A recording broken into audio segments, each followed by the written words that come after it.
that. How's everyone doing tonight? Very good. Good. Good. I want to make How sure. about yourself? Good. For some odd reason, I'm having a blank mind on my audio, so my mics weren't working. Now I need to make sure it's going to record it. I think I have everything all set. You can hear me all right. It's going back Yes, over we to can. Zoom. Yeah. Okay. I'm just going to go with it's good. Can you hear me, Dan? I can. Yep. Okay, good. I'm in Germany, by the way, so Oh, are you? it's a little bit of a time difference. What yeah. time is it there? It's just a little after midnight. Late. We're 6 hours ahead of you. Wow. What are you doing in Germany? My wife's family's here. I've been here since November Oh, wow. 27th, so Wow. yeah, spending the holidays here. Having a good time? Yeah, it's been, we've visited it, a couple weeks ago. We went to Strasbourg and an area called Solon, and so I'm seeing a little more of Europe this time. Right. I've been to Strasbourg many years ago. Yeah, Beautiful little town. it is. It was really nice. It's a little bit different with COVID. They've got, it's not as strict as in Germany though, but most places you have to at least show your vaccine Okay. and vaccine thing on your iPhone or even papers. Right. And they want you to wear a mask everywhere you go here. So,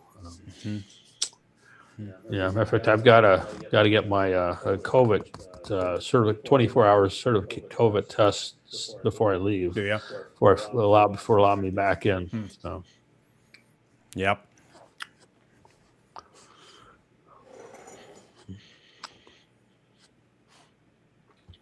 Can you speak German fluently then, or pretty? No. Okay. 9. That's I'm learning. I'm trying, but it's my wife's complaining about it all the time. But I'm getting better. She fortunately speaks good English though. Yeah. So.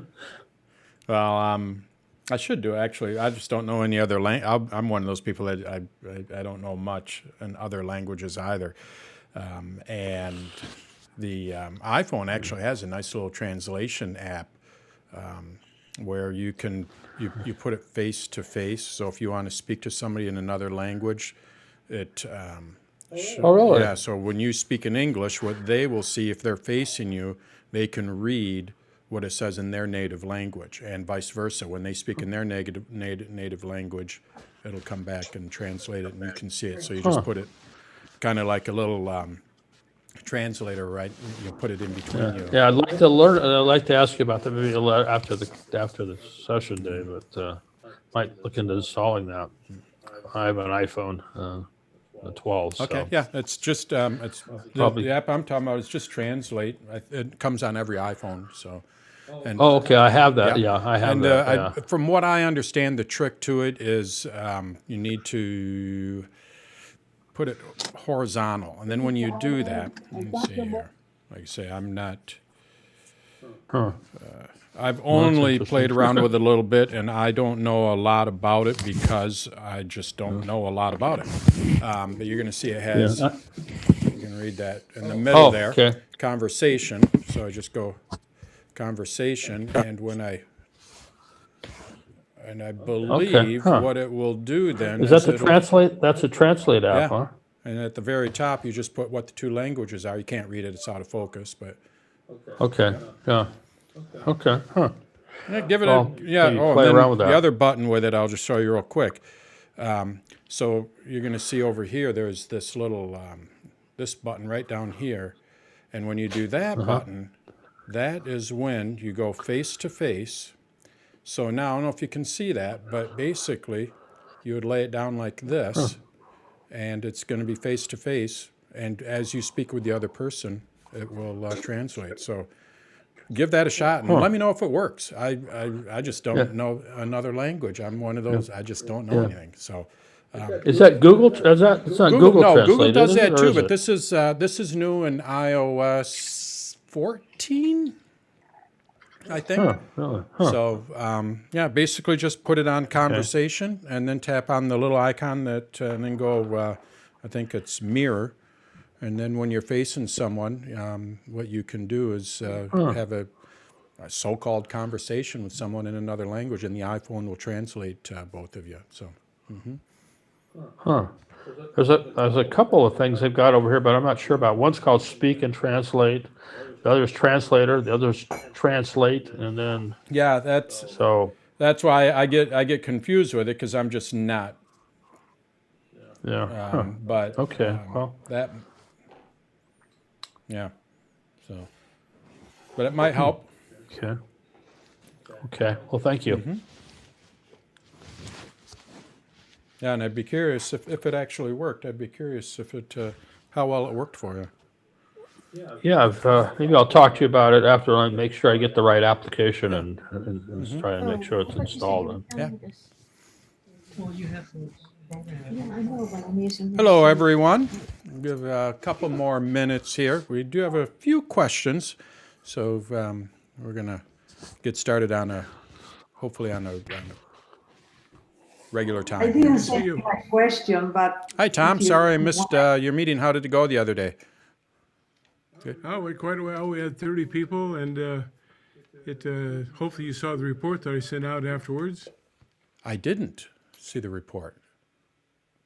Oh, I'll send it again to you just to be sure. Yeah. No, you have bad internet. That's why you didn't get it. Yeah. No, that was you. So is your internet working all right now, Chris? I'm on. All right. I didn't think Maybe, I had to do one this I've- morning on my phone. The first time a Zoom on the phone, and but we've been off and on, Right. horrible. Right. And what is And it's in the San Francisco Bay Area as well, bad. So it's not. I mean, it's not just us. Right. I'm finding out. and what did we learn? Trust your instincts.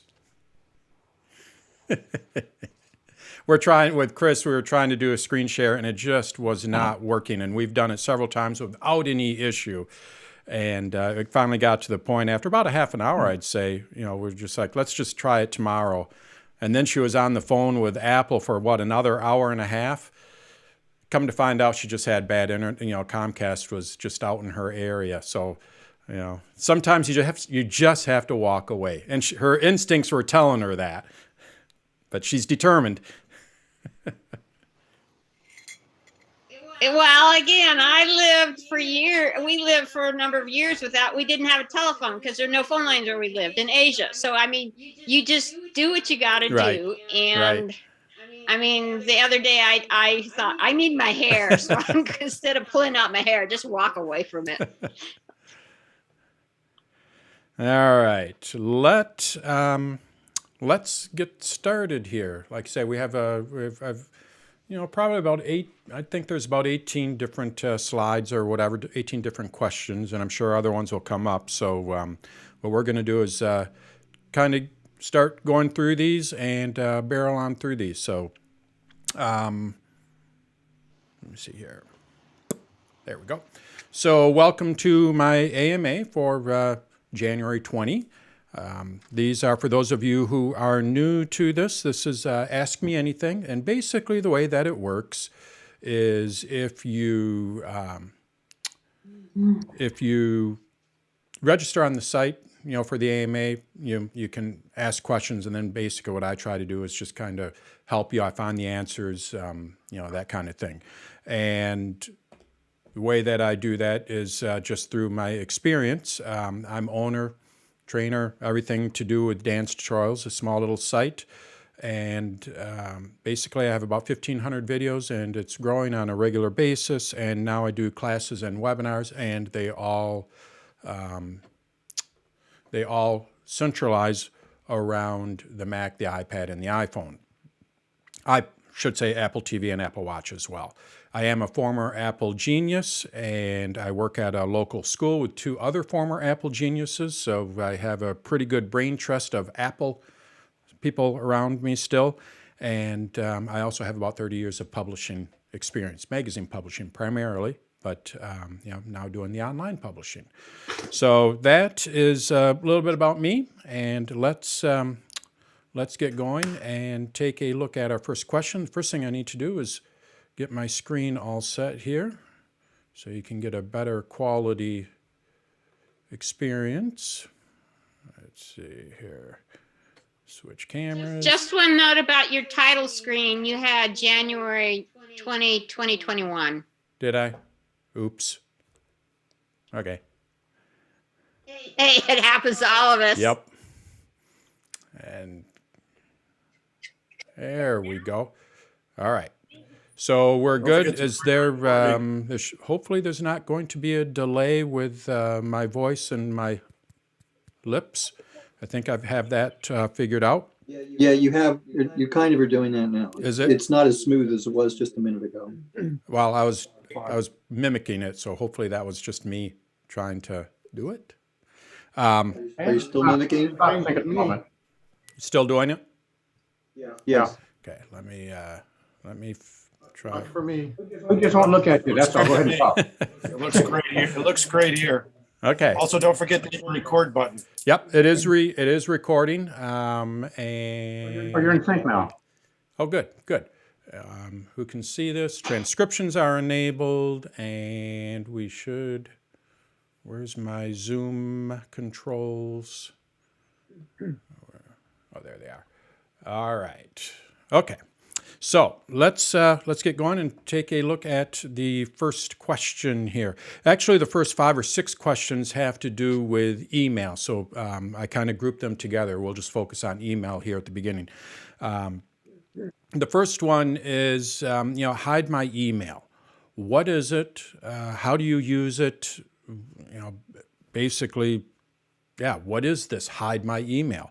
And essentially what it is Apple will create a random email address for you that you can use for anything from a website to a newsletter. And then if that email all of a sudden turns into spam, as I've discussed before, what will happen is some of these companies that are not real reputable out there, what they will do is sell your email address, and then all of a sudden, you register for one website, and all of a sudden you'll get emails from 20 websites. So then what you are able to do is turn off that particular hide my email address, and you will no longer see any emails from any of those 20 people that were sending you because it's basically turned off. It's a random generated email address, and this is all done through iCloud. You do have to have an iCloud Plus subscription for this to work. So you have to spend at least 99 cents a month on Apple's iCloud service. Obviously, they give you more than just this hide my email, and I'm not going to go and try to sell you on iCloud Plus. They're basically paid iCloud services. But the hide my email is really pretty cool. I'm going to show you on my Mac how it works, hopefully.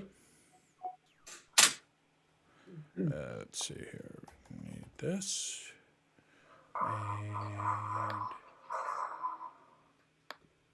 there we go. All right. The way that this works is it's all done through your iCloud. So let's just first see where you would use this. So I'm going to just go to my site as an example. And let's go and sign up. Any place where you need an email address. And we'll just select something here. And when I go down to email here, basically when I click in there, you're going to see I have an option for hide my email.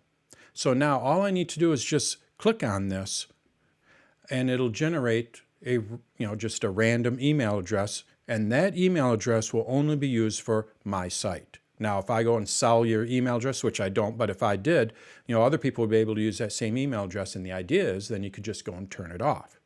Now, if we look here, you're going to see that I've already used hide my email address for Dan's tutorials. It does keep track of what sites you're using them for. So here we can see that I've signed up for Dan's Tutorials, and the email address that Apple gave it was krusty.tickle08@icloud.com. So if someone were to send me an email at krusty.tickle08@icloud.com, it would still come to me.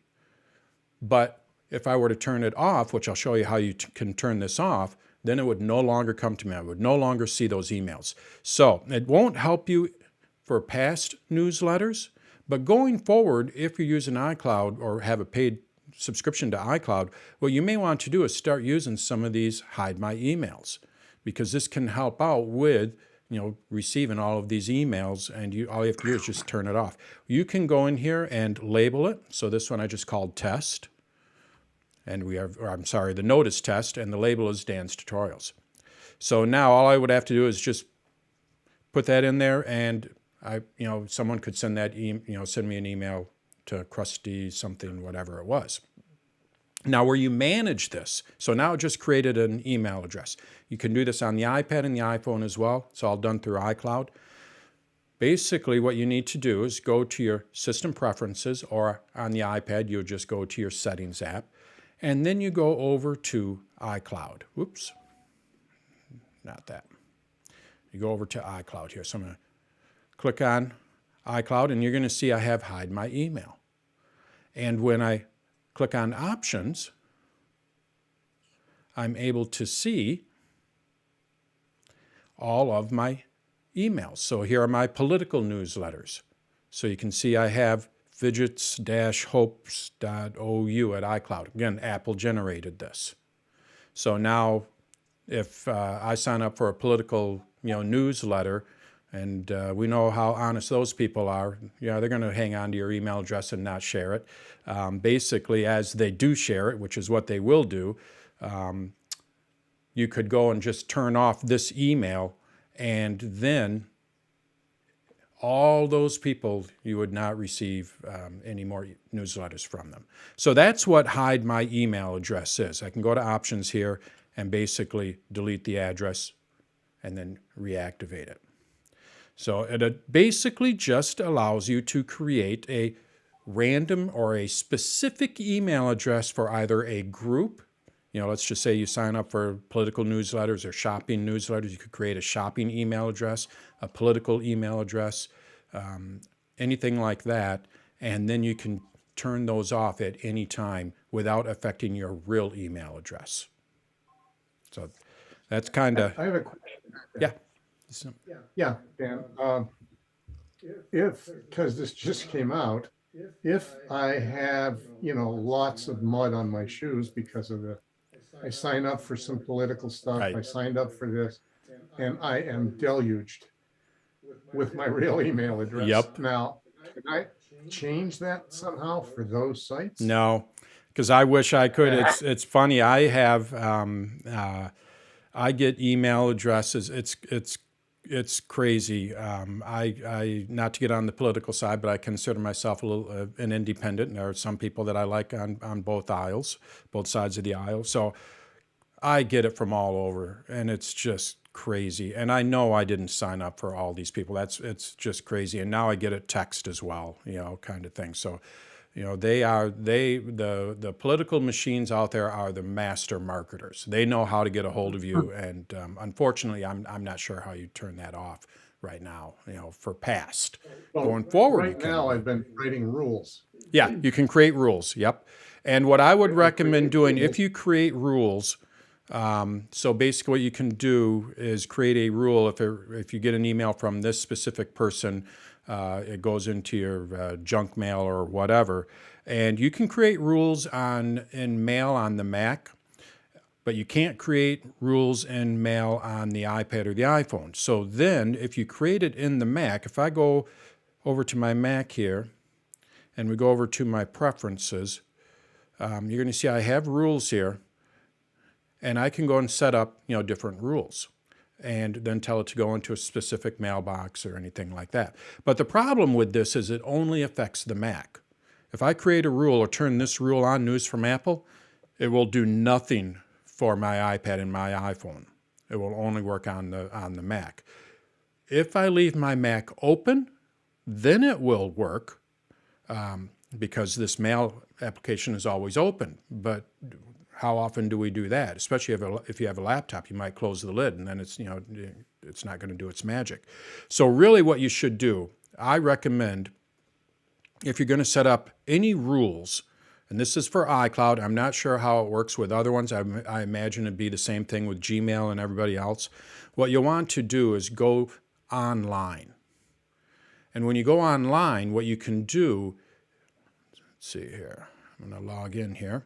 What you can do is create rules online. And being that they're online, then what it does is it affects all of your devices. So if I were to create a rule here, I just go up to, I think it's this gear here. We're going to find out. Yep, there it is, rules. If I were to create a rule here, basically what it would do is it would affect my iPad and my iPhone and my Mac. So we don't necessarily want to create rules in the Mail app on the Mac, because then it's going to be hit and miss. It'll work sometimes. It's going to be one of those aggravating random things where it works now and then it doesn't work later. Well, that's because, the Mac could be open or Mail app has to be open, things like that. Go into iCloud.com if you have a Mac address. Go into gmail.com if you have a Google address. Go into Outlook or whatever Microsoft is using. Go to their website and set it up through there. Then when you do that, it'll affect everything. So that's what you want to do with that. What else do we have here? I know we have another mail question here. How do I reset the function of hiding my email and using an alias? So that is, again, done through, what I would recommend doing is doing that through the, oops, wrong one. There we go. I would recommend doing that through the iCloud.com. And basically, you're going to see, in addition to my rules here, I also have an auto reply. And when I go to general, what I'm able to do is set up forwarding. And if I go to accounts, I can create aliases. So what is an alias? Well, let's go back to that hide my email. It's very similar to how hide my email works. Instead of Apple creating an email address, what you are able to do is create your own email address. So what I could do, my email address here is still under Noteboom Tutorials. Actually, it's the parent company. Noteboom is my wife's maiden name, and I went and changed my site to Dan's Tutorials. So really what I should do is I should have Dan's Tutorials at iCloud.com. Well, what I could do here is go add alias and Dan's Tutorials. Troy is actually my first name. Just go Dan Wasink, and we'll just call it DT for short. And when I add this, we'll see if I might have used it. Oh, now I have a Dan's Tutorials at iCloud.com, but it's under Noteboom Tutorials. So you could send me an email at danstutorials at iCloud.com, or you could send me an email at noteboomproductions at iCloud.com. I could create I did create an alias for Noteboom Tutorials at iCloud.com, but they're all under one address. So it's like the hide my email, but instead of being random, it's one that you create. And if I wanted to delete this, I just go in there and you're going to see I have delete alias. If I don't want to delete it and I just want to disable it, I can do that as well. It doesn't actually delete it, but it just disables it, turns it off, basically. So that's what, aliases came out before the hide my email. Then what happened is instead of you creating it, Apple now looks at, oh, you're entering an email address? I'll create one for you. And then it does it randomly. So it kind of, a little bit more convenient, because otherwise you have to go in here and do this. And you can only do this from my understanding, you can only do this from iCloud.com. You can't do this from within the Mail app. You might be able to on the Mac. I know you couldn't in the past. You certainly can't do it on the iPad and the iPhone. A lot of this stuff is done through iCloud.com. So, And let's see. see here. Excuse me, could you just reiterate why you would use an alias or All right, I'm hide? going to, I forgot to mention this. I like to have like a little bit of an open forum so people can ask as I'm going through this. I'm a one-man show. It's not like I have a moderator out there that's monitoring for questions and things like that. So if you have some background noise, TV or the phone rings or anything like that, or the dog barks, I'm going to ask you to please mute yourself so then it doesn't come across the microphone. So, Dan? yeah. Oh. How do you reset it so you don't use the hide my email? Well, you don't have to use. How do you get it back? You don't How have do to you get use it it. back so you're not using it? You don't have to use it at all. You just ignore that. No, but if you had been using it, how do you get rid of it? Oh, basically, if I go here, let's see here, preferences, and is this where? Add an alias, rules, auto, general. I had that. Where did it go?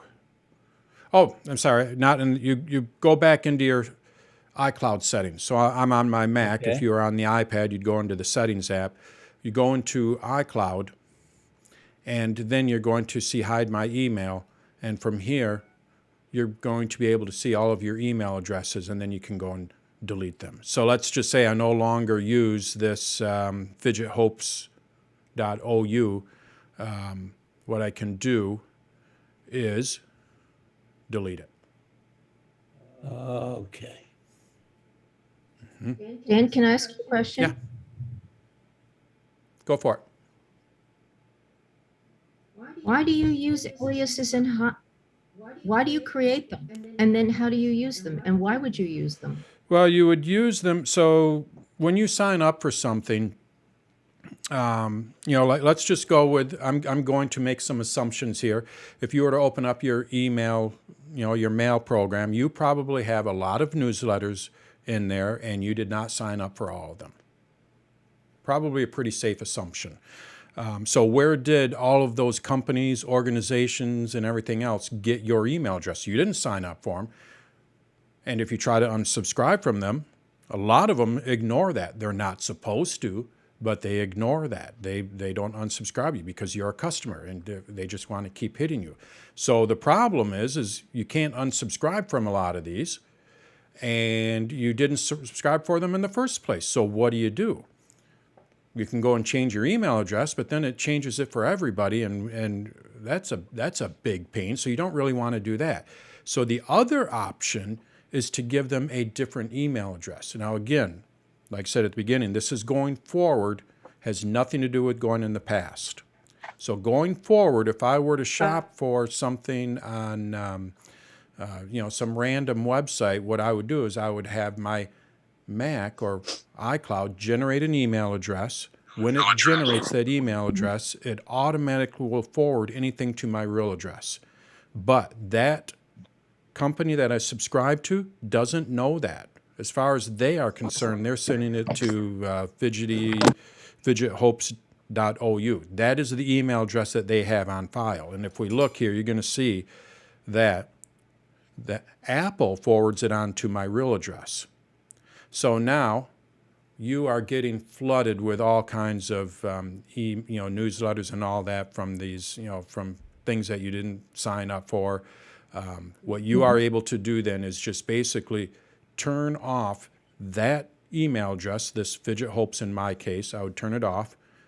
And my email address, nobloomproductions@icloud.com, still works. So all of you that know that would still be able to send me emails.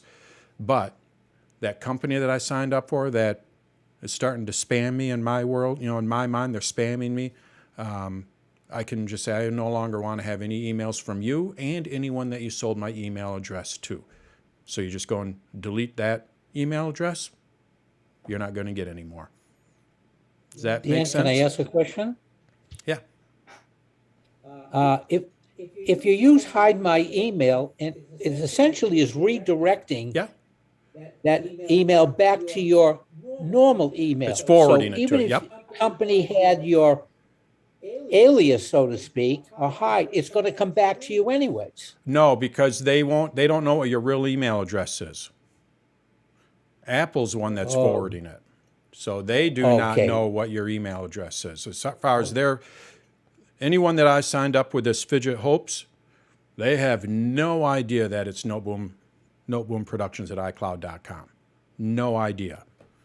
So it would basically stop any email that sends it to Fidget Hopes. So Okay. Yeah, but when he's saying that it comes into your Noteboom one, so you're going to have to it's forwarded to that. yeah, So you're going to have to either delete it or do something about Yep. it. You still have it coming in. Yep. I think that's what he was trying to say. Yeah, you still have it coming in, but you can turn it off, future ones from coming to you by deleting that email address. Yes. Okay. So How you does it, basically, how does it identify it when it comes into your email? It's Does it come in with Apple has some, they have their servers, their algorithms, whatever they're doing. It's essentially just a forward. So when you get this email, it says, "Oh, this email is actually supposed to go over here." It's just. But how does it display in your email program? Oh, I got you. Let's find out. Fidgethopes.ou. So let's go mail and new fidget, if I can spell. That's a good question because I did check this out and I wasn't quite sure. So we're going to find out here in real time. Hopes.0u at iCloud.com. Oops. It's not a zero. Oh, okay. There we go. And this is spam. We'll just call it hi. And it's, to that, and it's coming from, that's fine. Do I have, here, we'll just send it from my real, so now it's coming from a different email address going to my one. So we're going to send it. Oh, it won't let me. So let's, here, we'll just go with the iCloud. Noteboom Productions, try. This is my fault here. And we'll try this one. There it goes. Hopefully that one will go. While it's doing this, what I did is I bought a new MacBook Air, and this is what I'm demoing on. And I'm still trying to figure out a few different things here. So as it's trying to send it, first of all, you're going to see that these emails are blocked. Here, we'll just do it from the same one. So we can easily see that those are blocked. I was going to log into that. And now it's downloading, so we'll see what we get here. It did go out, I believe. Yep. So it's downloading them. so are you saying you have to create a fake address for every suspicious You don't have to do company it. You sign up for? Or don't. can use the same fake Yeah. email address for anything that you think might spam you Yep. back? Use right. Yes, you can use the Oh. same. Mm-hmm. Can I clarify something? Yeah. Are you saying the only difference between hiding your email and making an alias is that the alias is specifically what you're going to make the email? That's the only difference is. I wouldn't say the only difference, but for the most part, the difference is what Apple will generate it for you automatically. So, Right. So you can just do it one way, make your own Yeah. as an alias, Yeah. or let Apple Yes. hide it. And That's with the only aliases, difference you you can do. only create they did have a limit. You could only create 5 email addresses, I believe, 5 aliases. No, it's not in there. I don't know where it is now. So why would you want to create more than one alias? Just keep You would, the or same maybe one. one for shopping, one for different organizations, something like that. Let's say you're a donor for some, organization. You give them money, and somehow someone else got a hold of that email address and this, that, and the other, and just for different things. You could just create one for general newsletters, something like that. But or I would just let Apple do it. Right. That's what I would do. Dan, while you have that screen up, where you have Apple News blocked. Yeah. Okay. Do you have to leave it there, or do you push it, or do you push that into junk? I do not have it set up into junk yet. So if I go to my mail preferences here, junk mail, it's not enabled. Okay. So it's Because not set up. blocking It's not things- set up for that yet.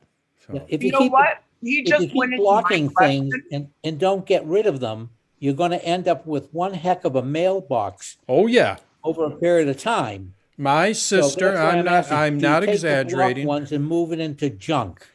Yep, that's what you would do. I just say this is a new computer and I just haven't set it up fully yet. Okay. All My right, I just sister wanted to has over clarify. 20,000 unread emails. I'm not exaggerating. Right. Could I? I think you just went into my question. Yeah, because I Um, think you had a the question, right, was- Melissa? What? I think you sent in a question on email, didn't you? I did. My Yeah. name's Melissa Early. Yeah. I said, so if you delete the ones that you blocked, does that mean they can just keep on contacting you again? You can't delete them? You Yeah, have to the save ones them? that right. So basically what'll happen is if you block it, they'll come as blocked. I just haven't fully enabled it yet. I call it training mode. And once you have them go into junk mail, you just put them in junk mail. You won't see them again. You could have them go into the trash, create a rule, have them go to the trash, however you want to enable it. Wait, But- so once you trash it or delete it, can they call you, get you Oh yeah, again? because they don't know that you put it in the trash. It's not So that. Then what do you do on your phone? I don't know what to do on my phone after I block them. On the phone, let's see here. On the phone, you put it in the junk folder, and eventually it learns that it's junk. Mm-hmm. But you can't delete it. You can So delete you're it. So if using all I your go, memory to block all these people, you're using all this your memory or your usage. so here's my phone, and if I want to delete this top one here, it depends on if it's Gmail. It depends on, some of them default to archive and some of them default to delete. If I go and tap on this, you're going to see down at the bottom here, let me get situated here. You're going to see at the bottom, hopefully this will work. I have archive in the lower right-hand corner. That's what that icon means. It means archive. So there. Where that little circle is, that is the archive button. So if I tap on that, what it's going to do is it's going to archive it. But if I tap and hold on it, you're going to see I have trash. So, and it depends on, now this is coming from mail, so essentially what it's going to do by default is archive it. With Gmail, it might do something different. It might trash it by default, and then if you tap and hold on it, it is going to delete it, or vice versa. Now you can change the settings for this, and you can do the same thing on the iPad. And the way that you do that is by going to Mail, going to Settings, and then you go into Mail, and swipe options here. And from here, what I'm able to do, if you want to swipe, I can say I want it to move the message. And with this one, I want it to, there it is, archive. And if I go, it might be under accounts. There's the blocked. So I can add people in here who I want to be blocked. That's where you could add it in there. And apparently it is not in there, so I have to go to, where is it? Mail, accounts. All right, I only have one account on here, but here is where I can say, where is it? Media purchases. Oh, it doesn't allow me. This is where in Google, if I were to add my Google account on this phone, what it would do is it would say, do you want it to archive it by default, or do you want it to, you can set it to delete it by default. So you can change that setting. You know, if you'd rather have it delete it, which is probably what I would recommend doing, you know, then change it to where you can delete it. You lost me. Okay. I thought if you deleted it, they could contact you again. No. If you delete it, they can't contact you. In fact, the way that it's supposed to, you know, once it goes in your mailbox. So what Apple also implemented, these marketers are pretty smart. We know that. And when they send you an email, what they do is they put a pixel. All they have to do, you might think that you're getting just standard text, or you could get, you know, the image in there. When they add the image in there, basically when you open up that email address, they have a tracking thing on that image, and they can tell when you opened it and where you are. You know, so they can tell you that. Now, once it's there, they can't tell if you've moved it into the trash or anything. All they can do is tell if you've opened it and when you've opened it. That's pretty much it. They can't really follow that email into your trash and all that. So you don't have to worry about that. But so you should open it, because a lot of times I don't even no. open it. So if it is no, you don't necessarily have to open it. And if you use iCloud, and I believe that other services are moving towards this, iCloud Plus, with their Apple's paid services, what they do is they actually hide those images, those pixels. So now, if I send an email to you, my Dan's Tutorials, if I send an email, and I'll be honest, I use those just to see how many people opened. It's not like I use it for any, but I like to see what messages are effective and not. You know, I'd like to think I'm one of the honest marketers, but you know, marketing isn't all bad, and but I can't do that if I send it to someone that has iCloud Plus, because what Apple does is they hide all that information. So I'm not going to be able to tell when you open it. I'm not going to be able to tell if you opened it, you know, that kind of thing. So that line is moving in the marketing world, you know, because you know, they just not to get on a soapbox, but these marketers, they just went too far, you know, and they went in too deep. And so, you know, luckily we have a company like Apple that is trying to back away from that. You know, all these apps, they track you. You know, it's crazy what they do, and what they can, what you can see. You know, maybe one of these days, what I'll do is I'll show you my Google Analytics. For those that aren't familiar with Google Analytics, you'd be shocked. You'd be shocked at what I can tell. Again, I don't use it, and you know, but you know, there are people out there that I can, you know, go down to demographics and all that, and every website can do this. You know, it just depends on how. Can I clarify again, please? Yeah. So I can go ahead when I get an email in my phone, first of all, I can go in there, block contact, and then delete it. Mm-hmm. Mm-hmm.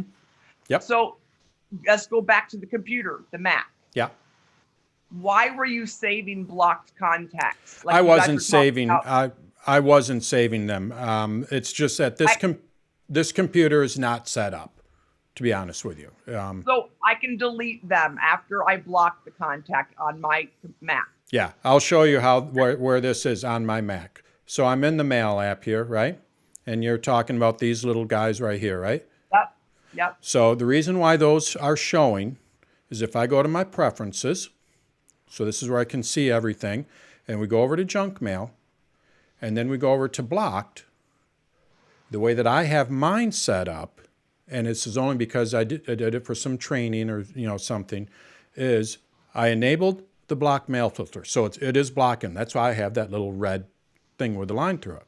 But if we look, what it does, when the email is blocked, what it does is it marks it as blocked, puts that red mark there, but it leaves it in my mailbox. That is the only reason. If I were to go and say, move this to the trash, it'll move them to the trash from now on. But that's what you're gonna eventually do, is move it to the trash, right? Yep, exactly. Okay. So now if I get any email from these people here, what it's going to do is move it into the trash. So if I don't make a rule, like I haven't done the rules, Right. like when I get an email, I just go to, I can't remember which way I do it. It's easier than going to the rules. It's just like an instantaneous go block it. Mm-hmm. Yep. When I get it. Yep. That's the same essentially, thing. Yep, it's the same. Yep, you're essentially creating a hard rule saying if this person sends me an email, block it. Yeah. Okay. Mm-hmm. Okay. Thank you. Yeah.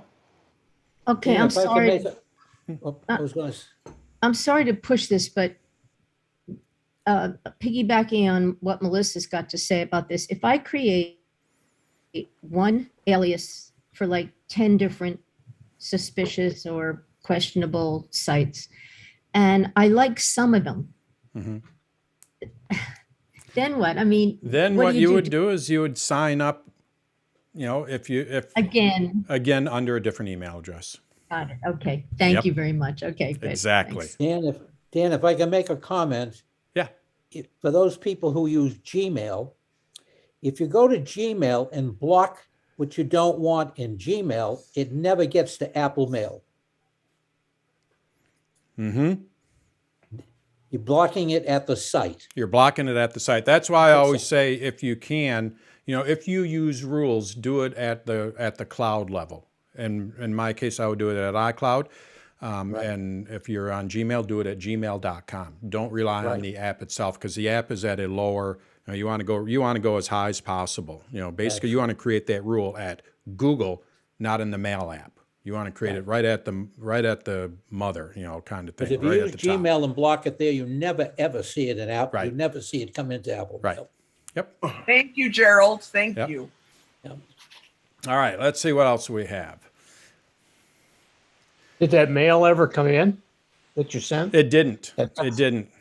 But I've now made a mental note of apparently I need to create a lesson on this from my understanding as well, so I'll put that on my list and create a few things on it. So, Okay. all right. How do you restore Apple Mail from Time Machine if you've lost some messages?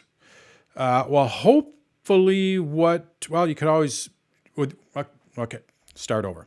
What you'll want to do is open up Mail on your Mac. So Time Machine is a Mac thing. So I have Mail open on my Mac here. Let's go ahead and get rid of this window here. So I have Mail open on here. Now what I would do is I would go into Time Machine. So let's see here. I set this up earlier. Hopefully it has something. You want to do is you want to show Time Machine in your menu bar. And this is all under System Preferences. I should have mentioned that. So I have Time Machine here in my menu bar. When I go into my Time Machine, what I'm able to do, let's see if this works.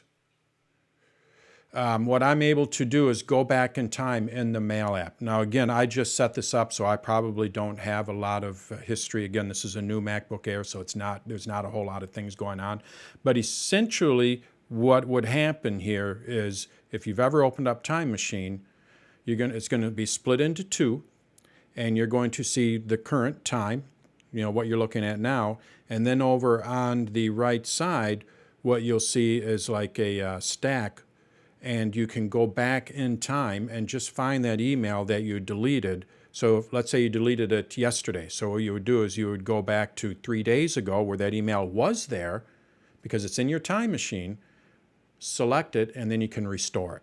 So I hope that makes sense. I was hoping I'd be able to demonstrate it. But my problem is, I'm the one who asked the question. Okay. My problem is that if you go into Time Machine, I never see the Mail app. Oh, open up the Mail app first. And then go into Time Machine. And it'll go directly to it? Yep. Yep. That is the secret. I'm in Mail. Now if I go into Time Machine, let me see, I'm going to back up now. Yeah, we'll see here. If I, and this works across any app for the most part. I could be in Pages, and it will only show me the Pages documents. I can be in Numbers, and it would only show me the Numbers documents because I'm in Numbers. So the key to making this work is make sure you're in Mail. Mail. Then go into Time Machine. Okay. Trick of the trade. A lot of little things. Yeah. Blocked email still shows. We covered that. So let's see. What else do we have here? When blocking contacts, does the block remain even if I delete that email? I believe we covered that. The block does remain if you delete it. They send you another email. It'll still be blocked because the email address, not that particular email. It's the email address that is blocked. So, yep. So you can go and delete them to your heart's content, and anything in the future will still be deleted. All right. So that's the mail I'm questions. Sorry. Yeah. I'm sorry, Dan. Yeah. With that, I needed one more question with the email. Go for it. Thank you. Okay, so I have an email, I bring it up. I want to make that a folder in my documents. So you want to export that mail out of your mail app and save it as a document. That's what, what I would recommend doing is not doing that and just creating a folder in your mail. If we go back over to my Mac here, you're going to see I have these folders here. That's what you'll want to do. And where do I go? Where do you put it? Make a folder in your mail? So The mailbox. not a yep, folder. if I go up under mailbox here, you're going to see new mailbox. So a new mailbox is a folder. Yep, is a folder, exactly. So I go That's new mailbox. okay. And where's the location? Under iCloud. And I'll just call this AMA. And in all honesty, so now what you're going to see here is I have my AMA, and I'm able to drag those in there. And now they're all... Can I say something that confuses me and prevents me from even starting new folders and an organization is I never know what to put them under. Like you picked iCloud. iCloud is the mail that I'm using. So if I had two accounts on here, it would be Gmail and iCloud. When I create a new mailbox, what I'm able to do is select, do I want this under iCloud or do I want this under Gmail? So it is folder structure, just simple, folder structure. But if I have, my school email address, if I go to my real account, I have my school email address. I think I have 5 email addresses. So when I create a new mailbox, a new folder, when I create that new mailbox or folder, what I have to do is I have to tell it which account do I want to create it under. Do I want to create it under my school email address, my Gmail email address, my Dan's Tutorials email address, my danwassink@mac.com? You have to just say, where do you want this folder? And then from that point, oh, there's my Time Machine. So it finally pulled up. Dan, that was one of the things that I used to do before Hide My Email became something that Apple chose to do, was to create in different mail accounts so that I would have an account that was DG blah blah at Comcast.net, so that all of my subscriptions would go to that, all of my shopping mail would go there. Yep. That was the old way. Yep. That is, that's the tried and true way of doing it, manually. But problem with that is it's manual, kind of thing. So, right. But yep, absolutely. All right, let's see here. Now, I'm going to show you my Mac here again. And it is not I read that this should work, but it is not working. I'm in my mail app here, but essentially what you should be able to do is go into Enter Time Machine. Will it do it? Yep, it's not working. Okay. Anyway, it should go into Time Machine for the mail app. We'll move on. So I'll tinker with that later. All right. Find My Response varies between update every 5 minutes to a continuous read of location. So what Apple came out with in iOS 15, iPad OS 15, is live updates. In the past, when you used the Find My app, let's say I wanted to find Beth, what it would do is it would update every 3 or 4 minutes. So if she was on the move, let's say she was driving somewhere, the Find My app would be lagging. It might be 3 minutes behind her. It all depends on when the last time it pinged her. It could be, 3 seconds behind her. It wasn't real accurate. And in most cases, that was fine. You just kind of want to get a general location.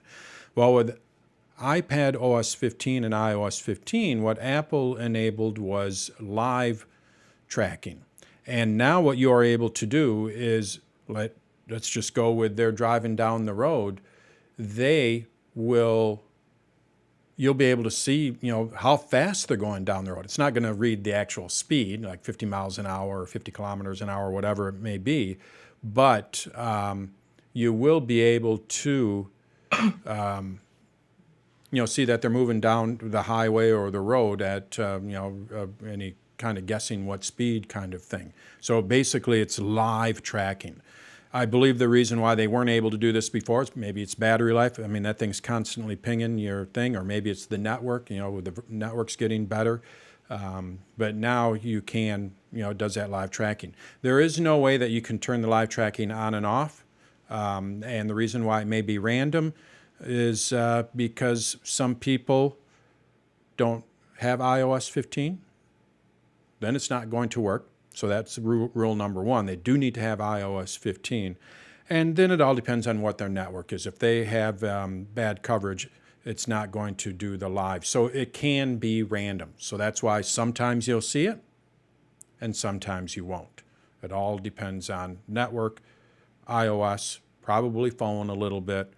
But I'm going to say going forward, as more people, upgrade their phones and the networks get upgraded, you're going to see this more often than not. Right now, I would say you see it less often than not. Like some of you know, I mean, I have a pretty good group of friends, and I think I have like 12 or 15 of them that we do Find My with, and I can see where they are at in any one location or any one time. And sometimes I see the live, like they're actually on the move, and other times I don't. It just all depends, there's a few different variables in there. There is no way to switch it on and off. So at least that's what I could find. Yeah. How much battery life does it suck on a continuous? It doesn't take a lot. No? It would be, it's kind of funny. My brother and I say that, and I don't have the honest answer. It depends on how often someone, I'm going to call it stalks. My mom stalks my brother and I. She says she doesn't, but all of a sudden she will be like, oh, I saw you're over at blah, blah, blah. How'd you know that? And then all of a sudden, well, I saw you're over at Hops. Oh, I saw you're over at, and we're just like, you got to be checking us all the time. Oh, no, I'm not doing that. She is. But that could take up battery life, I would dare say, because it's, she's basically just watching where you're going, but I haven't seen any effect on it personally. So, and I haven't read any effects on it. I've not read that it actually takes battery life. So the biggest thing with battery life, not to segue into something else, the biggest thing with battery life, low power mode. Don't quit the apps. A lot of people are forced to quit the apps and this, that, and the other. If you're worried that your mother might be stalking you, or your daughter, your son might be stalking you, put your phone in low power mode. It will save that battery, and you really will have nothing to worry about. And it's really easy to do. You can do it on the iPad and the iPhone. Basically, on the phone, it's up in it's in the control center. It's the little battery there in the lower left-hand corner. My cursor's not working, so I can't show you, but normally I'd be able to show you. And on the iPad, same thing.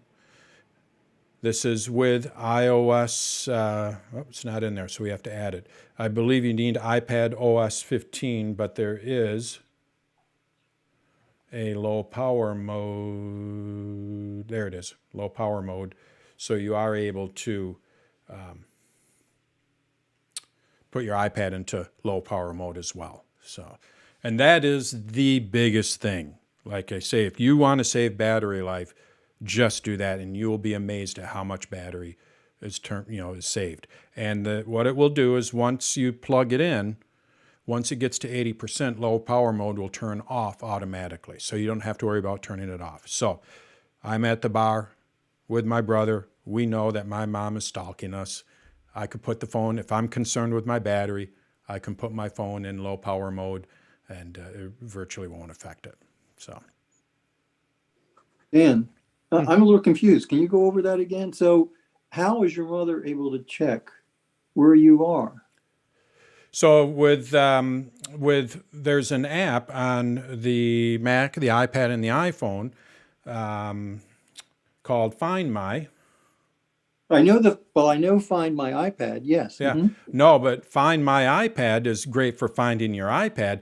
But what you're also able to do is share your location with others. So, oh, there it is. Oh, so you must have that on then? Oh, yeah, absolutely. Yes, I do. Yep. So down here at the bottom, you're going to see devices, and that's probably how you'd use it. You want to find your devices wherever they are. But I can also find people, and this is just. So now we can see I have Beth and myself in here. On my personal account, like I say, we have a pretty good group of friends and my siblings. My family lives, pretty close to me, and we all share our location. It's like we're not, we don't really care. So you have to enable. I have somebody. Yes, I have to enable. Because I was going to say can. that would sound like it's a privacy kind of thing. If anybody could just, No. Right. And I see. Okay. Yeah, Beth had to enable this so I can see where she's at. And on top of that, let's just say I want to know when she is leaving. So she's over at a friend's house. She just had knee surgery, so Beth is spending some time where they're helping her out. So what I'm able to do is, if you look down here at the bottom, is first of all, I can stop sharing my location. But on top of that, I'm able to add an alert, and when Beth leaves her current location, notify me. It will even go as far as, if I tap on add, Bethers will be notified that you created this notification. So she is going to know that I created this. Apple takes privacy pretty serious. This is I do look at this as a convenience thing. So now what's going to happen is when she leaves, I'm going to get a notification that she is on her way back home. But she knows that I have that alert. The key is that you said, so the owner of the iPhone or iPad or whatever, have to enable somebody else. It's not that they can enable it automatically. Right. Yep, absolutely. Mm-hmm. All right. Let's see. What else do we have here? When I delete messages on the iPad, it doesn't delete them from my MacBook Air. This is, I did some looking on this, and on the iPad, what you'll want to do, let's go over to my iPad here, and this will be on the iPhone as well. What you'll want to do is go into your Settings app. So I just go over to my Settings app here. And then you go into iCloud, which is, you just tap on your name here. And under iCloud here, you want to make sure that Messages is turned on. So now what it's going to do is it's going to sync your messages with iCloud. Certainly, we're not fully done yet. That doesn't help the Mac. We have to do the same thing on the Mac, but it's in a little bit different spot on the Mac. So when I go over to my Mac, what I need to do is go into the Messages app, and under the Messages app, when we go to our preferences, let's see here. Come on. We'll skip that. When I go into my preferences here, apparently I need to spend a little bit of time with this thing. And you go up under iMessage. This is what Messages used to be called. It's still still called iMessage in their preferences. But you're going to see enable messages in the cloud. We want to make sure that that is turned on. Just because this is turned on in the system preferences, can I move that? Yeah. And if I go to my Apple ID, this is where we have our iCloud settings. So basically, I'm just going to my iCloud settings, and you're going to see it doesn't have messages here. What we have to do is we have to turn this on in the Messages app. If I enable this, now everything will be synced between the 2 devices, or 3 devices, or however many devices. But the key is turning this on. All right, let's see here. Next, we have you ever heard of Photo Cleaner app? And if so, is it worth having to tidy photos? This was from Fran, right? Yeah, Fran. Hi, Fran. Welcome back. You're muted, by the way. But is this for like finding duplicates, or what is this cleaner app? What are you thinking you'd use it for?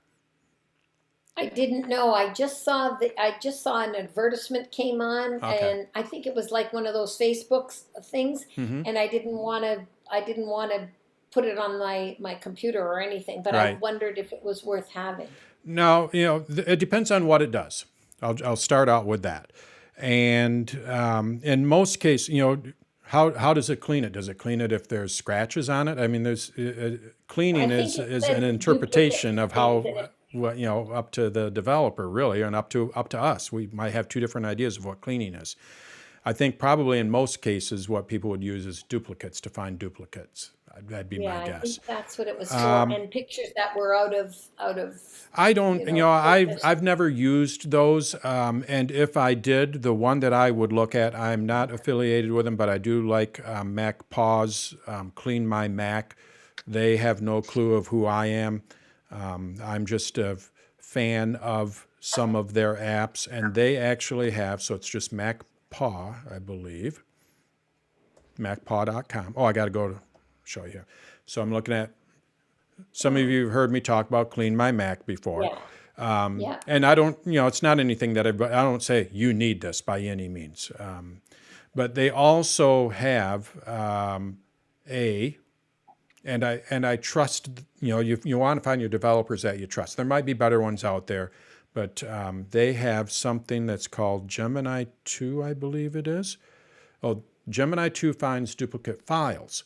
What you want to do is find duplicate photos, so it's probably Gemini Photos here. Oh. And basically what it does is it just clears out your unwanted photos. So, you might want to try that. I don't know that much about these, but like I say, MacPaw, I do trust them, and I do pay for Clean My Mac.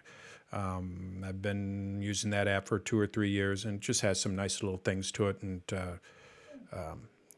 he keeps it updated, and I would dare say that this, if I were to use one, this is the one that I would look at, but that's me personally. Okay. So. Thank you. What else do we have here? I'm going to be rude. I'm sorry. I hope I'm not taking over. When you make a copy of something in your phone, Yeah. where in the heck does it go to? Oh, no, here we go. Are you ready, Kevin? So everybody can answer this?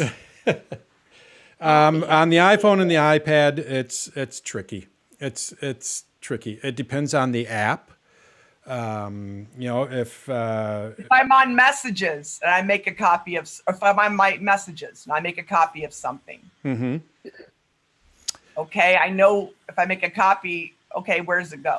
Well, in messages, okay, so I'm in my messages here. You make a copy of, let's say, one of these photos or something? No, don't do a photo. Do something written. Oh, okay. So let's go to here. Because can I assume that the photos, it goes to photos? If Yep. You take a you copy can of the assume photo? that. Yep.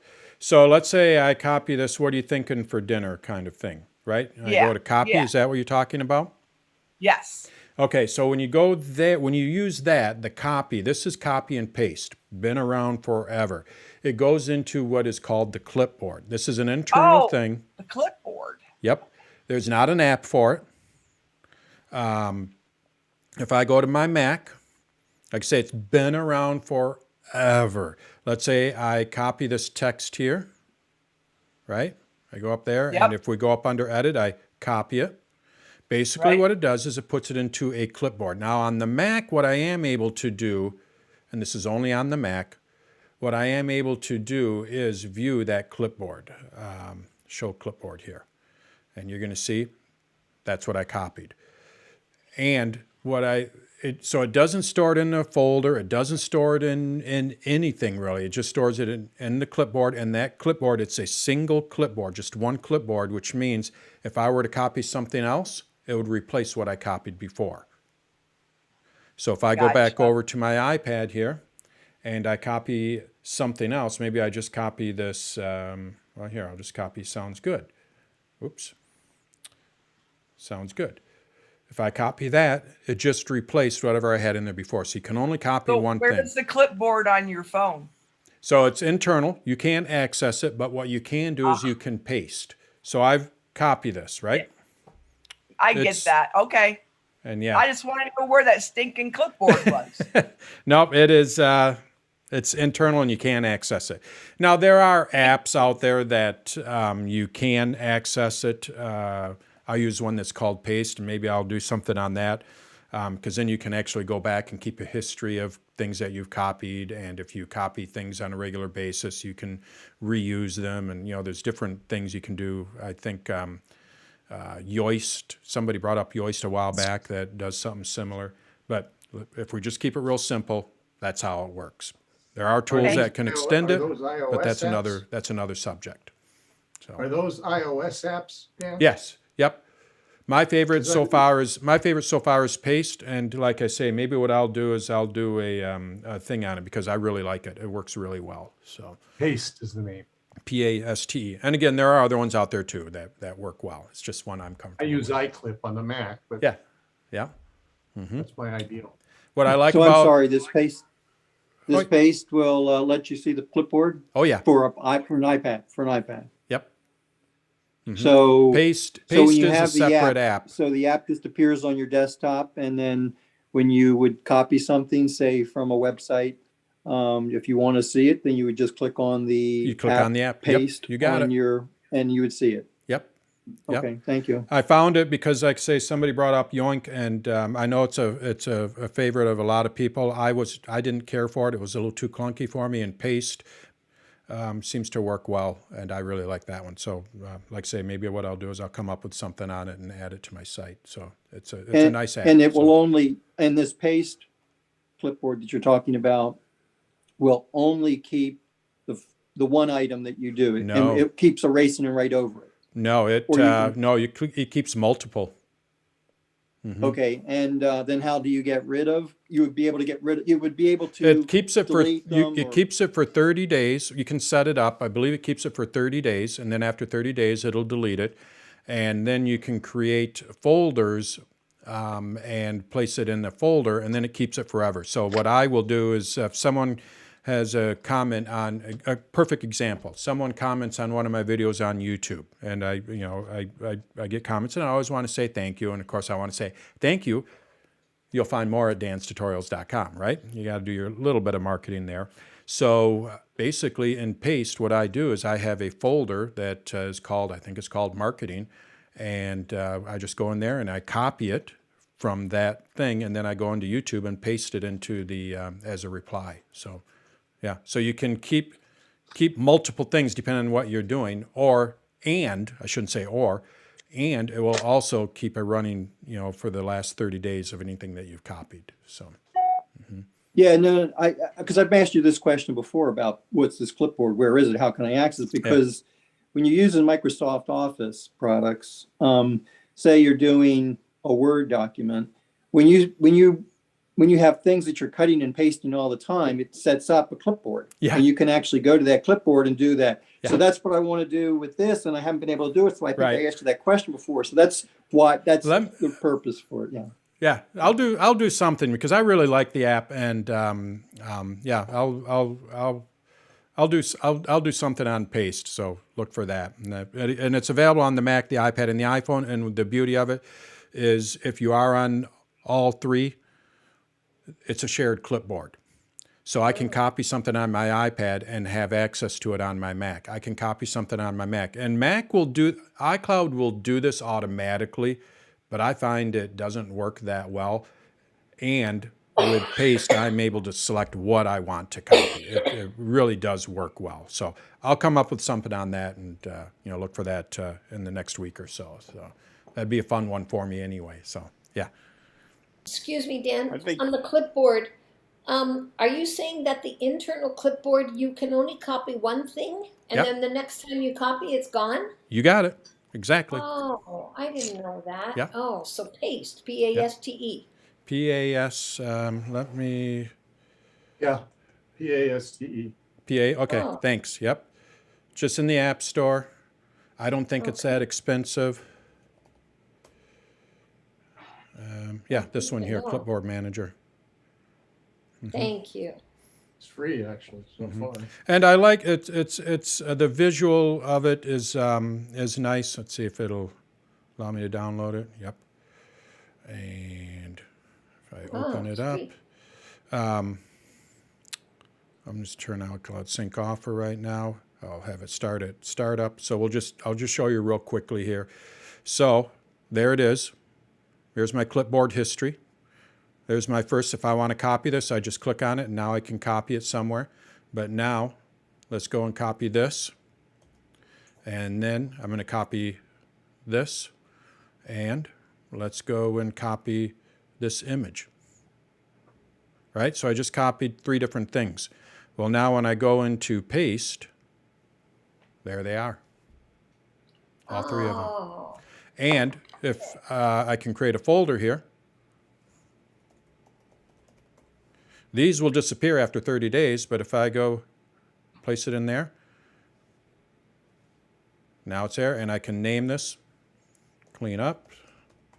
So it's just, and I like the visualization of it coming up from the bottom. It's just a nice, it seems to work well. And again, it's available. If I were to turn on iCloud Sync and download it to my iPad, those exact things would show up on my iPad. So. It's not free though. It's got a subscription on it. Yes, it is not free. I obviously you can see it allowed me to open it or download it because I do have a subscription to it. So yes, it is not a free app. So you can search for other ones. Maybe there's some other ones out there that are free. And Yoast, like I say, I've heard good things about that. I just kind of found it clunky myself, and I like the simple. This seems I love simple apps. This is simple. So Thank you, Dan. I gotta leave, so okay. Later. All right, Frank. If you asked any questions, I do have a few more that I'm going to run through. I'll have them online, so in the video. So Paste really works great with graphics and photos too. Ah, Copies it right in there. yep. Okay, so I'm sorry, just one other item then on this paste. So from now on out, if we get that app and we put it on our iPads, every time we hit copy, it will appear in paste. Yes. Thank you. Yep. All right. This is from Tom. Do you have a favorite business card scanner? I don't, Tom. I don't scan any business cards. I'm the world's worst marketer. When people ask me, and I get this. So when we go down to Florida, we visit Beth's godfather over in Tampa, and he's he's retired, but he big time executive and this, that, and the other. And he's and we sit there and talk about my business and all that. And he's like, "Do you have a business card?" Of course, he's old school, but you have a business card? No, of course not. And I should, but I don't. Anyway, back to your question. So I don't have a favorite, but I thought that's an interesting question. So what I did is I looked up that Covey, and that actually looks pretty interesting. First of all, the company, the website looks nice. I'm a sucker for something that looks nice. And their contact manager is more like a relationship type manager, and it's free.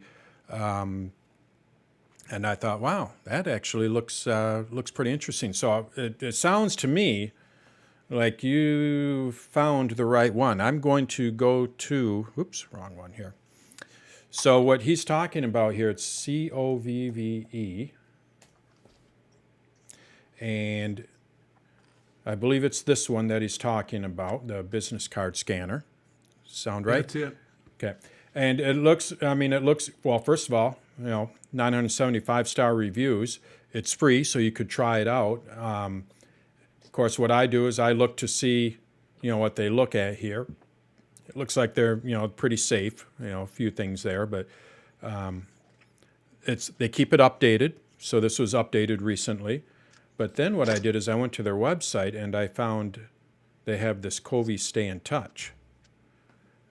And this is more of a contact manager that allows you to add some nice notes. And, you just look at these. Of course, you're always going to have the bad one.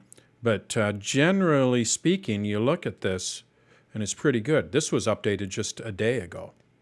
So, short answer, no, I don't have a favorite, but it sounds like you got a good one, good enough one to where I'm going to take a look at this just for fun. This, their contact manager, just to see what it's like. So, and they're both free. Yeah.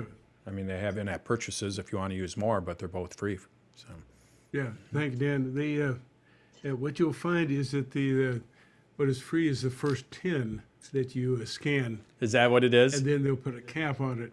But I think you can buy it for $30 or wait for the discount. I actually bought it for $8. And it works well? Yes. I have a couple of hundred business cards I brought back from Computer Electronics Show a couple of weeks ago. And so I'm going through and doing those right now, as you can see. Yeah. But you just take your phone and you point at it and you click on it, and you have the ability to crop it. Because some business cards are, half color and half Right. white, and they get weird stuff.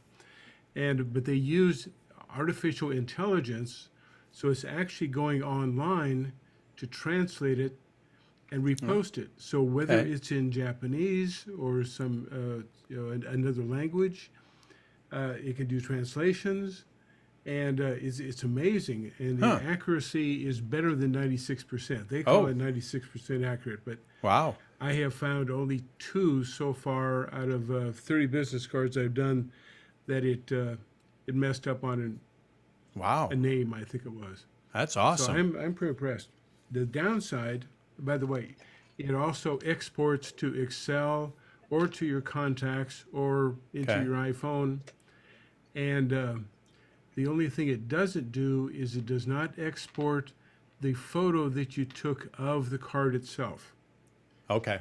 And what I wanted to do was to go into Excel and then into a database and actually keep the picture of the card, Right. because sometimes the cards have really interesting graphics on the back side as well as Right. the front side, or they have put codes in and that sort of thing. So I've sent a message to the company hoping that they will allow for exporting of the images that have been captured by the phone.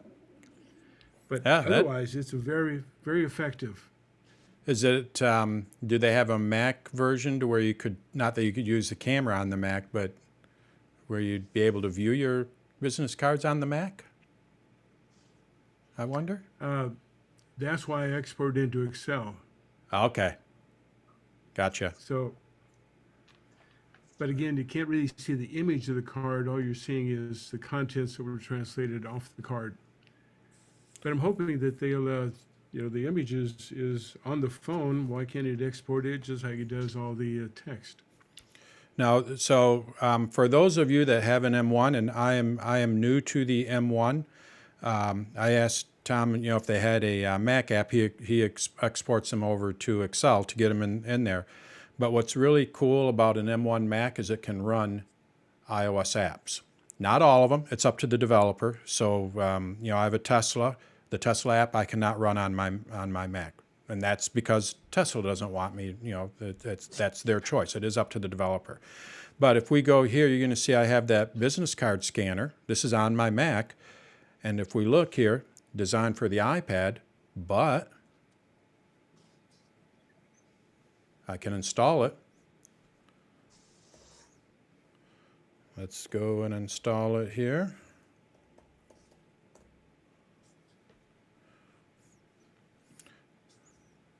Sure. So now what it is doing is it's installing that iOS app, that iPad app on my Mac. So if it syncs, which I'm going to assume it probably does, if I scan anything on my iPhone, what I'll be able to do is open it up. Here it is on my Mac. So we can, even though they don't necessarily have a Mac app, what they do allow is you to open up your iOS app on a Mac. Again, you do need to have an M1 Mac. So if you have an older Mac, an Intel Mac, it won't work. But the M1 Macs, you are able to open up iOS apps. And that's Dan, how I easy it do, is. And I didn't even thought about doing that. I'm going to do that. Thank you. There you go. All right. Paid for this call. Let's see what else we have here. What is keychain?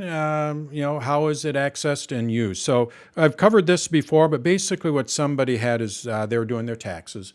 Parent was doing his taxes. He emailed me, and he had to recover his keychain. He had to recover the password for his taxes using keychain, and he got all confused, didn't know what it was, this, that, and the other. So in short, basically what keychain, and this is on the Mac, the iPad, and the iPhone. Keychain is an application, and I'll get into the iPad and the iPhone here shortly, but if we go over to our utilities folder and look at all the apps here, you're going to see there's one that's called Keychain Access. If I were to double click on this and enter in my password, my computer password, I'd be able to see all of my passwords, all the passwords that I've used on any website, as an example. It stores all of the passwords. This could be network passwords. Pretty much every password that you've ever entered can be saved in the keychain. I absolutely do not recommend going in here on a regular basis because you can mess things up. But you can go in here and look up passwords.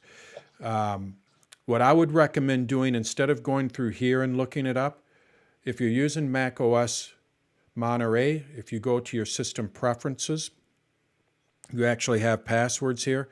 This is a much safer way of accessing your passwords. What this does, if I enter in my password here, what it will do is it will access keychain for me, but it's much safer.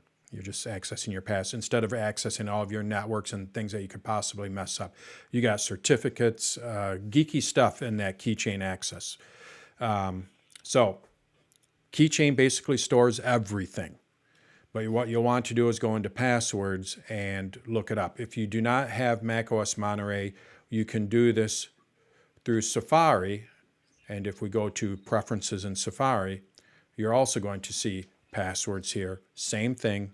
It's just another way of getting at your data. So the way that I would look at this is keychain is your room, and the passwords system preference is one window looking into all those passwords. And the passwords through Safari is another window that's looking into all of that. So you have two different ways of looking at all of your data, the same data. Now on the iPad and the iPhone, I'm going to go to the iPad here. You do not have access to the keychain, the actual app. Like I said, that's where everything's stored. And it is on the iPad, it is on the iPhone, but you do not have access. Apple has locked that down. So there is no keychain app installed on the iPad, but you still have access to all of those passwords, much like you did on the Mac. And the way that you do that is through your system preferences here. So when I go to my system preferences and we go over to passwords here, what I'm able to do is view all of my passwords. So here I can look up all of these different passwords for all these different sites. If I were to click on these, enter my password, you'd be able to see the password for AARP. So that, you do have access to it. On the iPhone, it's through the Settings app as well. It's just on the Mac, you actually have access to the application that stores it all, but it can be a little dangerous. So Dan, yeah, when you go to a new site, in the background, it automatically stores the Yep. So username that, and password. yeah. Right. Yep. If I'm What on happens- my iPad What here. What happens if you change your password at some point? The Mac, the iPad, and the iPhone will say, do you want to update the password? Okay. And then the new password will be stored in there. And you can go and add your own in here as well. Just click on the plus and you can add your own password for whatever you want. So if I click on the plus here, I'm able to put in the website, what the username and what the password is, and it'll save it in there. Dan, you know how sometimes it doesn't sync, like from one Mac to the phone when you change your password, and then the other one doesn't update the password? I'll be honest, I don't. I'm not explaining that well, how sometimes the password simply does not compute. You put a new one in and it does not ask you, do you want to update this Okay, password? yep. And that's where you might want to you'll have to go in there and you can update it manually. So if you know that you've changed or whatever, let's say I change it for AARP, I'm not going to click on it, but if I were to click on this, I can go and change the password manually. Yes, I do know what you're talking about. All that. I understand that. But sometimes you'll change the password in a website or something, and it does not ask you, do you want to update this on your phone? I don't know why it doesn't do that. And you know, on the Mac, Gmail, iCloud, maybe. No, I think what it is so when being that I've developed a few websites, it's pretty standard now. But in the beginning days of this saving the passwords, back when 1Password was the king, you know, you had to put something in the code that would say, hey, you know, let 1Password, let a password manager know that I'm going to store the password, or you know, the website basically has to let the iPad or the Mac know that there's a password, username and password. And it could be, if I go back over to my site, we'll just pick on my site here, and let's go to pricing, and we go to a price. So these are, you know, basically, not to get too technical, but these are, you know, it's pretty simple. These are all fields, and this field is called first name, last name. You know, here's the password. If that field is not named password, let's say the developer didn't name that password field, they named it something else, then that tells the Mac or whatever, the Mac doesn't know that it is a pass. I'm just saying this could be one of the reasons. The 1Password or the Mac's keychain doesn't realize that that is a password, so it's not going to ask you. That's just one reason. I haven't found any. I know exactly what you're talking about, and I haven't found any rhyme or reason why it does happen. Most of the time it works, but in some cases it doesn't. And what I will do in some cases, I will go and copy it. So let's just say I was going to enter a password in here. Let's just use, I'll just go in here. And what I would do is I would copy this. So then if I have to log back in, then the Mac will ask me, do you want to save this password? And I have to enter in the password. I've done that before. Yeah. So you kind of have to do a little trickery. It's not 100% effective yet, but it works pretty good. So. You know what? I think there's a way, there's something, I can't remember what it is, but if I remember, I will send that to you. Okay. Yeah. Yeah. I'm always open for tips on how to do somebody things. Somebody told me, and it worked for me, and I can't remember what it is now. Yeah, absolutely. Let me know. I'm a sucker for tips. Dan, absolutely. Is there a print function with the passwords that you can make a hard copy? No. No print function? A short answer. Now, what you can do, if you're using, I believe on macOS Monterey, you can export the passwords.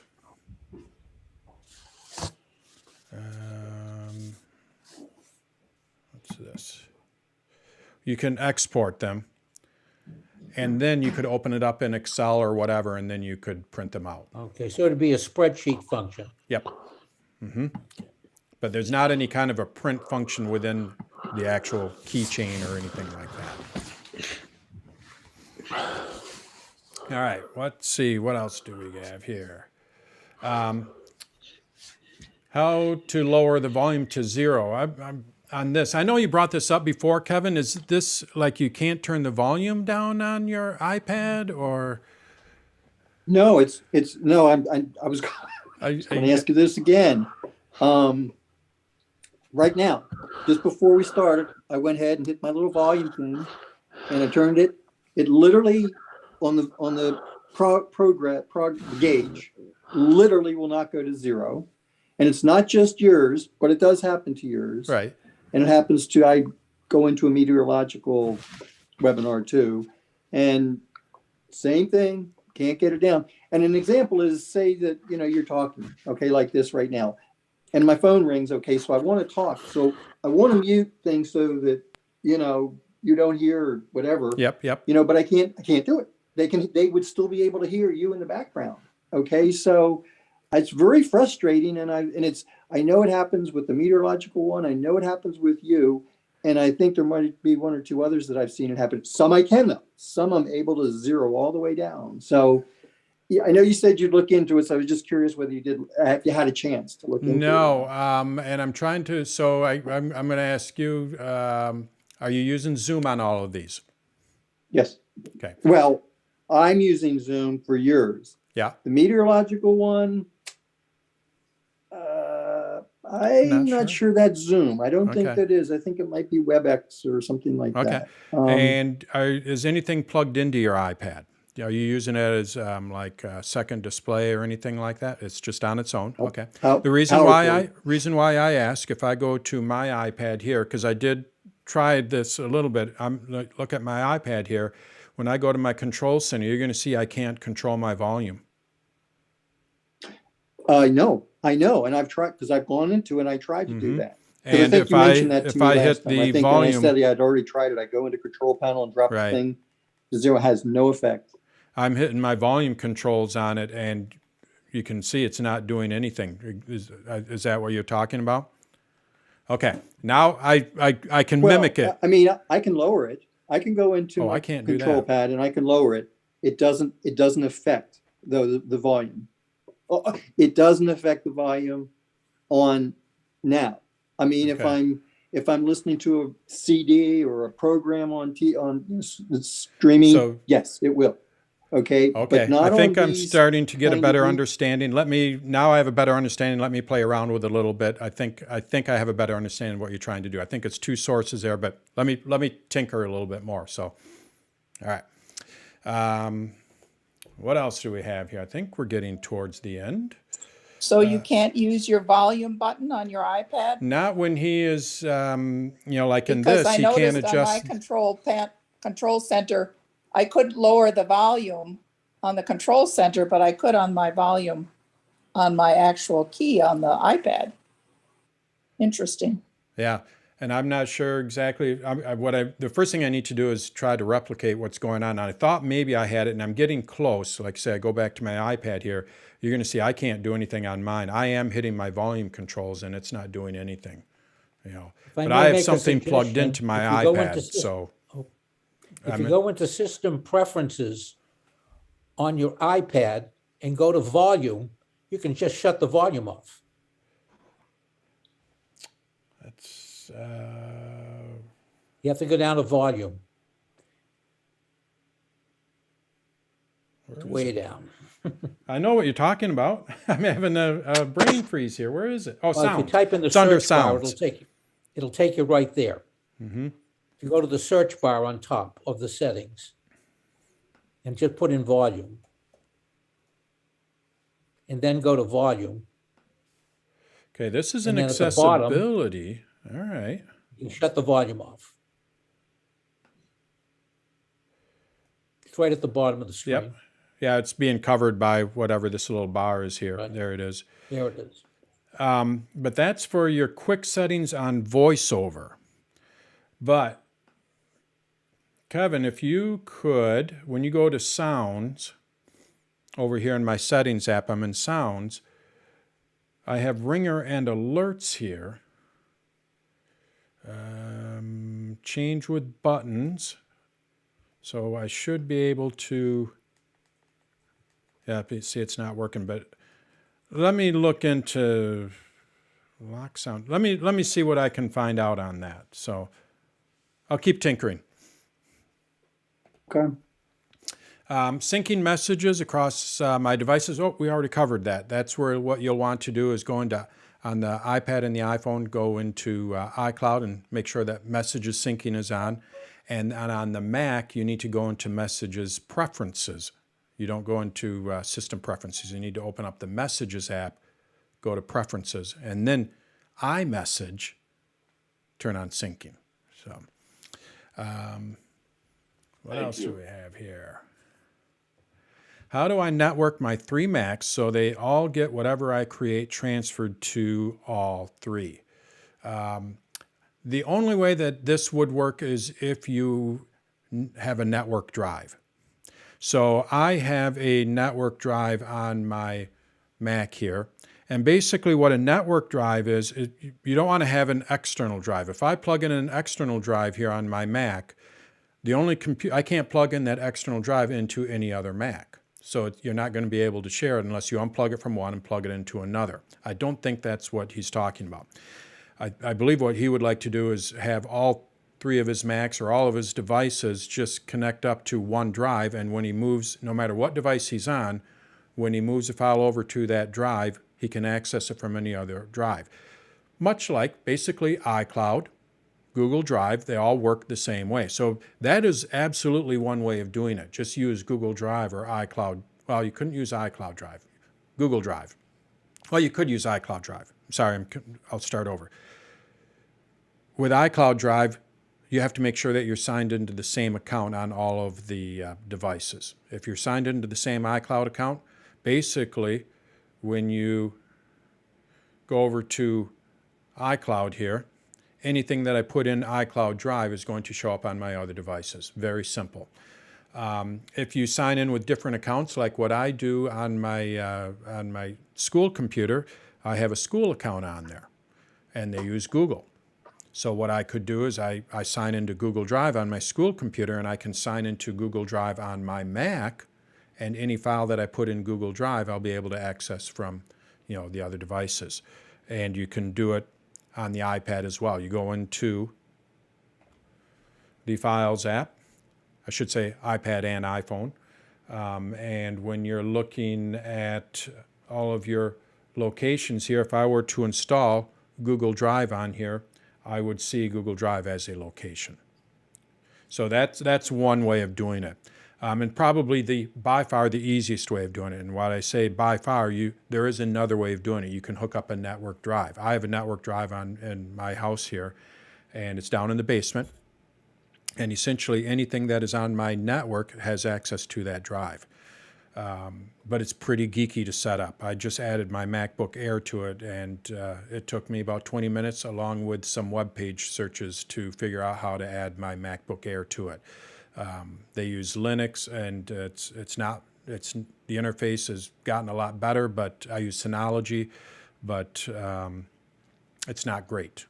So you can do it through a network drive, but probably the easiest way is just doing it through like Google Drive, or Microsoft OneDrive is another good one. Dropbox, so that's the original.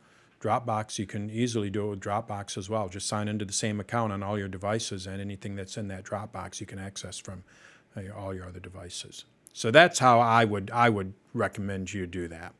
So, then what is the best way to do a data transfer to a new Mac? So you're buying a new Mac. I think the best way is through Time Machine.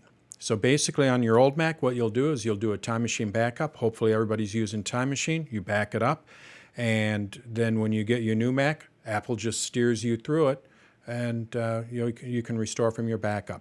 Very simple to do. Takes a couple hours depending on your data and all that, but it's pretty straightforward, and Apple steps you through it. Another way to do it is through Migration Assistant. If you go to your Mac and you go into your Utilities folder, This is in your applications folder.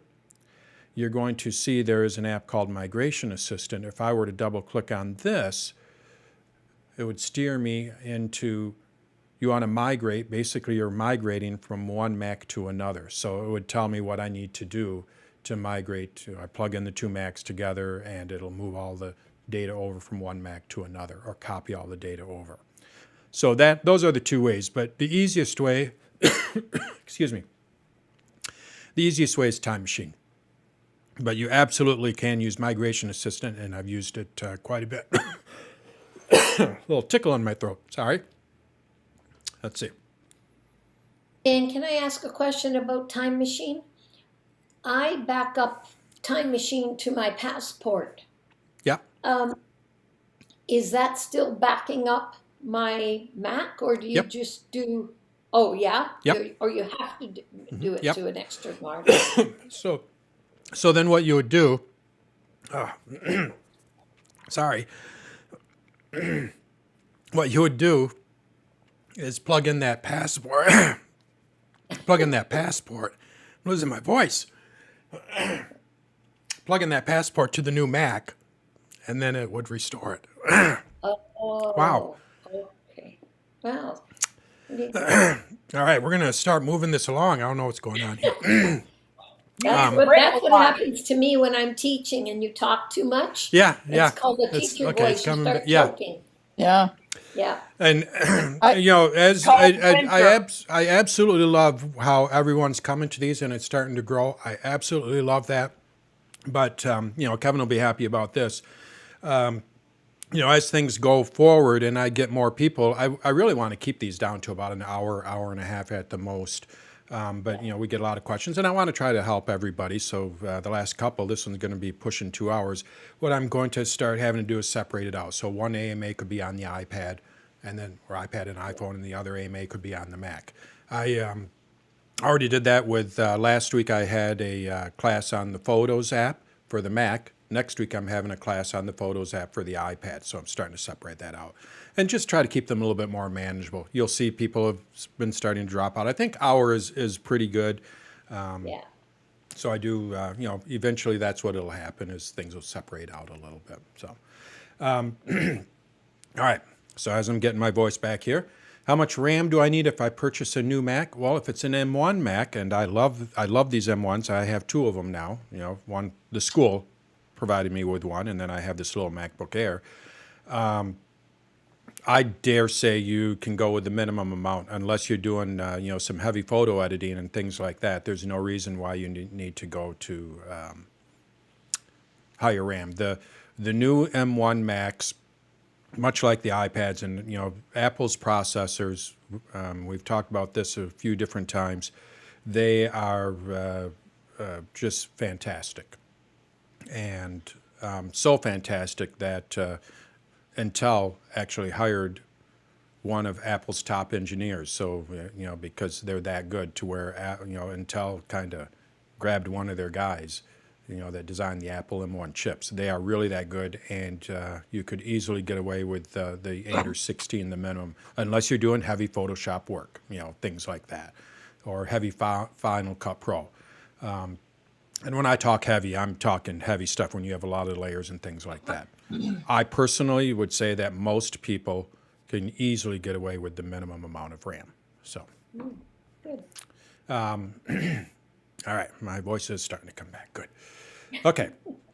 That's actually might be the last one. Chris, I don't know if she's still, she might still be here. But anyway, Chris was having some internet problems, and she, basically said, what do you do, when there is no internet? And that's a good question. Everything else. Yeah, it all depends on what you are working on.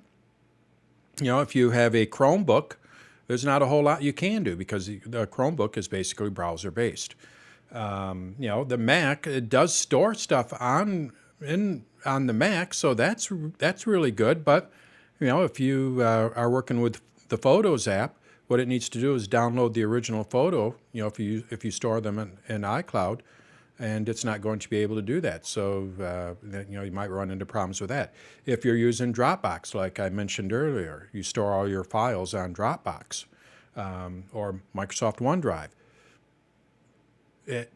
Your Mac does have the capability of keeping that original file on your Mac as well, but in some cases, maybe it didn't. Maybe you haven't used that file in a while. So a lot of times what these applications will do, Microsoft OneDrive, iCloud does it, Google Drive, they will take it off of your Mac to free up space and then put it into the cloud. So if you do not have any access to the internet, you might not be able to access that. So if you absolutely have files that you want to work on and you do not, if your internet goes out, do not store, I would say store a copy of them in iCloud or whatever, but make sure you have a copy that is not in one of these cloud services, because if the internet goes out, you're not going to be, there's a chance that you could not access it. There are ways you could download it and all that, but in its infinite wisdom, like if I go to my Mac here, go about this Mac, and then I go to storage, let's see here, manage, and its infinite wisdom here, first thing Apple recommends is I can store these in iCloud to free up space. Okay, well, now my internet goes out. Guess what I can't do? Access those files. Yeah. So you have to be a little careful if your internet goes out. If you absolutely need a file, don't store it in the cloud. That'd be recommendation number one. If it's something, browser-based, and a lot of things are browser-based, even apps still use the internet. A perfect example is Apple's Music. A lot of this is browser-based.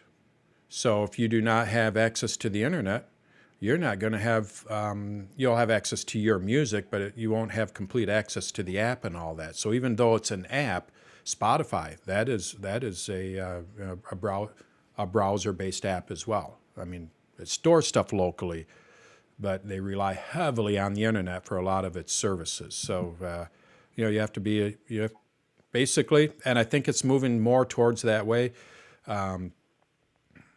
Basically, you need internet.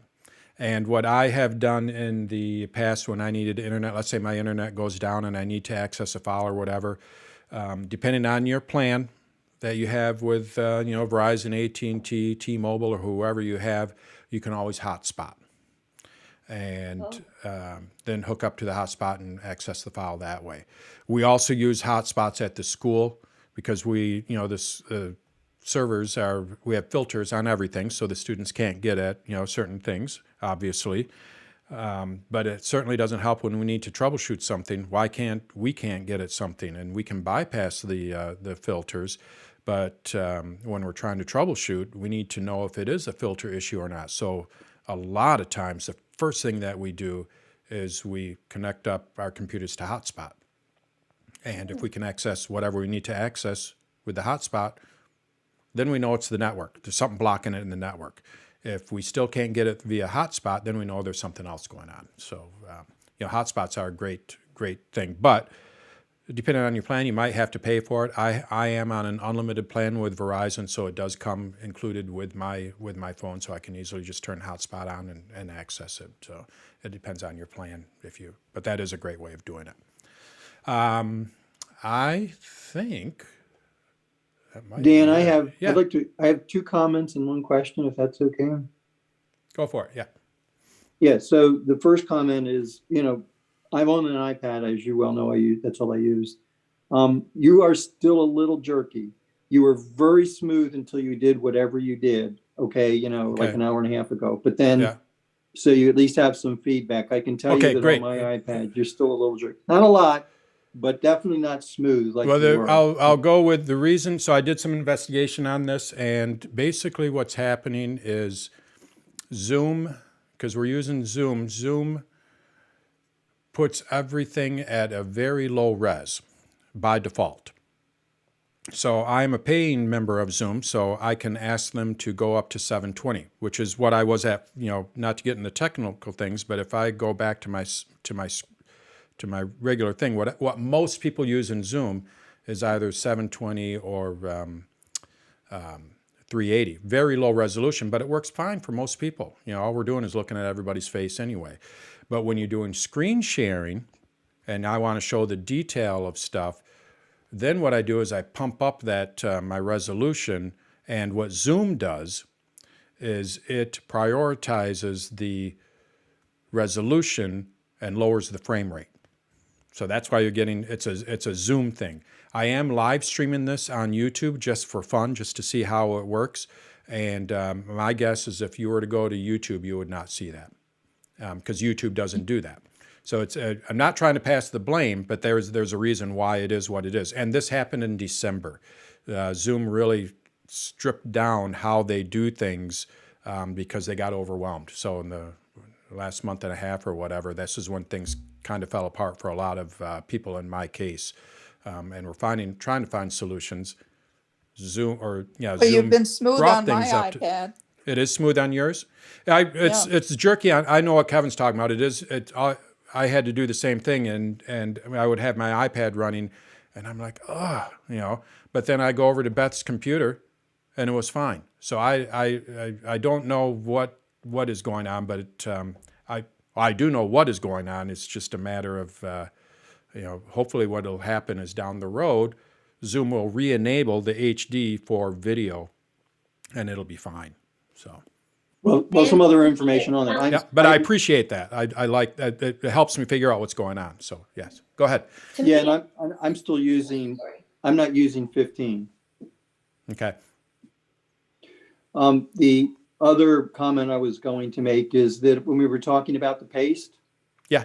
Okay, so Anne wrote in the chat about using just using notes, so which is cheap, free. Yep. So I mean that's another option, I guess. Absolutely. Thank you. And yep, absolutely a great idea. Mm-hmm. And then the question I had, but you can maybe wait till later if we're running out of time. So when I send I'm AOL is my account, my server or whatever for mail. So when I send an email, or when I want to send an email and I want to attach another email to it, I can't. Now I found a way around it by actually, because on iPads, you can have multitasking, you can open up. So I can open up a second AOL and I can actually move things over, but that's clunky. So at any rate, I'm just bringing that up. I don't know if there's a solution to that without having to open it up again. Yeah. And you don't have to address it now. You can address it later, but I just wanted to ask that question. Since everybody's talking about mail, I wanted to ask about that. Yeah. I don't know of an easy way.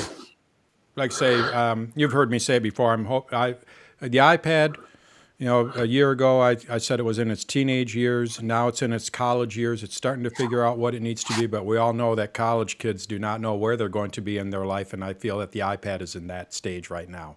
It's smart.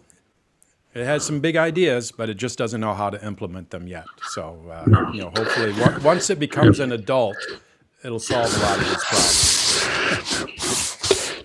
Dan, you got time for a couple quick questions? Yeah. Okay. One is I'm using. I just got a new MacBook. It's an M1, and I don't know what you call it. It's when I get occasionally I'll be working on a session, and then I'll open up and I'll see at the top of the screen it shows a bunch of different other virtual screens, and I don't know how to control that. What is that called? It's images of my main screen, but it's got the one that's active and it highlighted. Is this on the Mac, right? Yes, this is a MacBook Pro M1. Okay, so I believe sounds like mission control. Yeah, I want to say mission control. So you're looking at my Mac here. I apologize to everyone. I did not look at. I didn't open up my chat. So it looks like I didn't miss too much here. So anyway, so I'm looking at my Mac here, and essentially with mission control, what we're able to do is create different spaces. Is that what you're talking about there? Yeah, this, exactly. It says desktop. I see like Yep. 4 or 5 of those, or Yep. 4, anyway, 3 or 4 So of them probably. we'll just go real quick here. I'm going to open up a few windows here. And when I go into mission control, I can see all of my windows. So if I had 10 windows open, I'd be able to see them all that. But up at the top here, we have desktop. This is what is called a space. So essentially what I'm able to do is add, think of it as a virtual monitor. So if I go over to the right here and click on the plus, I can add another space. I can add another space. You can add another space. You know, you can just keep doing this. And then what you can do is take these. I don't want to see that thing anymore. Nope, that has to be on whatever. I have to force quit that or something. But anyway, so now let's open up messages. And I'm going to move this one to this one. And so now I have my blank space, right? If I swipe over, I have my Safari. Swipe over again, I have the other Safari. And if I swipe over again, I'm just moving between my spaces, I have my messages. So it's a way, it's like workspaces. What I'm able to do is, I want to have all of my Safari windows in here. So essentially I can take this and move it over here, now that. And if I don't want that one anymore, I can click on the X. How do you get to this top thing where it shows all the spaces? So are you on a laptop or? Yeah, I'm on a laptop. Okay, exactly. so the trackpad. I think it is trackpad. by default if you take 4 fingers and swipe up. Down in the menu bar. Oh, 3 fingers. Oh, I did. Okay, I do see it now. So now Okay. what it's doing is right now it's just showing, you know, the names up there, but when I move my cursor up to the top, then it shows them all. So we get the thumbnails. Wow. Okay. So I can probably do research myself on this. I look under mission control and spaces. Yep, I'll read about that. I wasn't And sure. you can I was looking at close virtual these. windows and virtual sessions and Nope, it's mission control and their spaces. If I were to close this desktop 3, it doesn't actually close that messages. What it does is it moves it over to another space. So you can see these Safari, if I close this, it moves it over to one space here. So it doesn't actually quit out of anything, it just reorganizes them. So do I have to close them individually or or is it needed? You do have to close them individually. I don't think they close automatically.